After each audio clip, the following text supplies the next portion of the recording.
We all do it, right? Every single spare moment, in line, at a red light, on the couch, we fill it with our phones. But what if, in doing that, we've accidentally given up one of our greatest superpowers? I'm talking about the ability to just think. Today, we're diving into the science of what happens when we do nothing at all and why it just might be the most productive thing you do all day. So let me start with a question for you, and I want you to be really honest with yourself. Imagine this. You're in a room alone for 15 minutes. You can either sit there with nothing but your own thoughts, or you can give yourself a mild but definitely unpleasant electric shock. Which one do you choose? I know, it sounds like a crazy choice. But when a psychologist actually ran this exact experiment, the results were just stunning.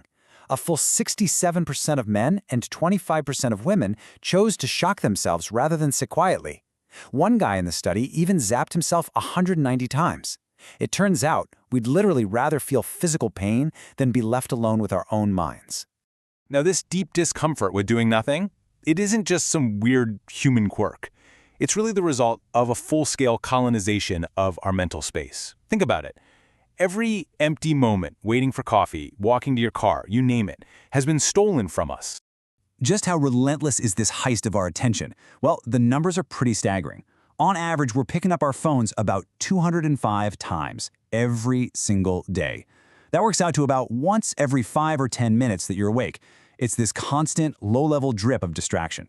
And the price we pay for that constant checking? It's enormous. A researcher named Gloria Mark has been tracking this stuff for years. And you know, back in 2004, our attention span on any given screen was about 2.5 minutes. Makes sense. But today, it has absolutely plummeted to just 47 seconds. Our ability to focus has been shattered into a million tiny pieces. And let's be clear, none of this is an accident. There is a massive $425 billion industry called the attention economy, and its entire business model is built on one thing: engineering your distraction. Every infinite scroll, every little red notification badge, it's all designed by armies of very smart people to keep you hooked. So, what's the end result of this all-out war for our eyeballs? It's this, right here. According to the Bureau of Labor Statistics, a jaw-dropping 83% of Americans say they spend absolutely zero time in a typical day just relaxing or thinking. Zero. We have, without even realizing it, systematically eliminated boredom from our lives. But here's the really crucial part of the story. Because in getting rid of boredom, we've also shut down a hidden superpower that's hardwired into our brains. So, it's time to meet the hero of this story, the default mode network. So what exactly is it?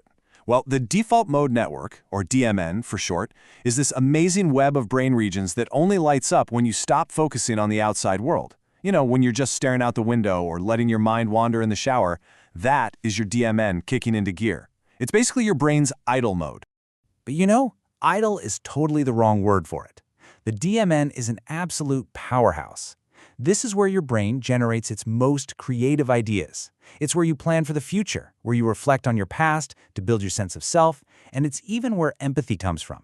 This isn't just background noise, it's where some of our most important thinking happens.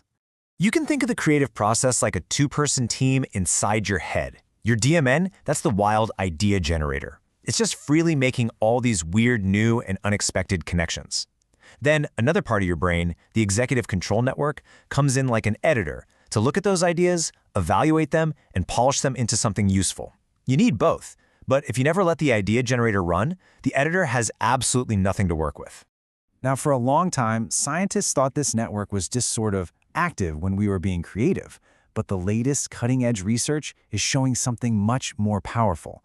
A brand new study found that when they electrically stimulated parts of the DMN, it directly caused people to have more original ideas. This is huge. It proves the network isn't just a bystander, it's the actual engine that produces creativity. Okay, so if the DMN is our creativity engine, and it only really turns on when our minds are wandering, when we're bored, then it stands to reason that boredom is actually the secret ingredient for brilliance. And when you look back through history, you see this pattern everywhere. Isaac Newton didn't come up with his theory of gravity in some busy lab. Nope. The idea hit him while he was just sitting idly in a garden during a plague quarantine. Nikola Tesla had his massive breakthrough for the AC motor while he was just out for a walk. Einstein dreamed up his thought experiments while he was stuck in a boring job as a patent clerk. And Charles Darwin? He was famous for his daily thinking walks. The pattern is just undeniable. And hey, this isn't just some historical trivia. It's real, replicable science. A Stanford study found that the simple act of walking, even if it's on a treadmill facing a blank wall, boosted people's creative output by an average of 60%. 60! It is a shockingly simple and effective way to get that DMN fired up and let new ideas flow. Even the smartest, most innovative companies in the world have figured this out and actually built it into their business models. 3M's famous 15% time, where they let engineers just tinker, that gave us Post-it notes. Google's legendary 20% time is responsible for things like Gmail and AdSense. And Bill Gates' Think Weeks, where he'd go off by himself, produced the memo that changed Microsoft's entire strategy. They all get it. You have to create space for nothing if you want to get something truly brilliant. So the problem is pretty clear, and the science is super compelling. The big question is, how do we actually fight back? How do we reclaim our own minds? This last part is all about a simple, practical toolkit you can start using today. You know, the biggest thing stopping us is actually in our own heads. Here's the big secret, which comes from recent research. We are terrible at predicting how we'll feel. We think that sitting with our thoughts is going to be miserable and boring. But when researchers actually have people do it, they consistently report enjoying it way more than they expected. Our fear of boredom is basically just a forecasting error. So how do we start? It's surprisingly simple. Just try this. Next time you go for a walk, leave the headphones at home. No podcast, no music. Next time you're waiting in line at the store, just wait. Resist that powerful urge to pull out your phone. And protect those classic spaces from mind wandering, like the shower.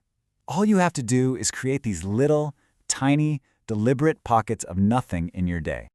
Over 350 years ago, the philosopher Blaise Pascal wrote that basically all our problems come from the fact that we can't just handle sitting quietly in a room by ourselves.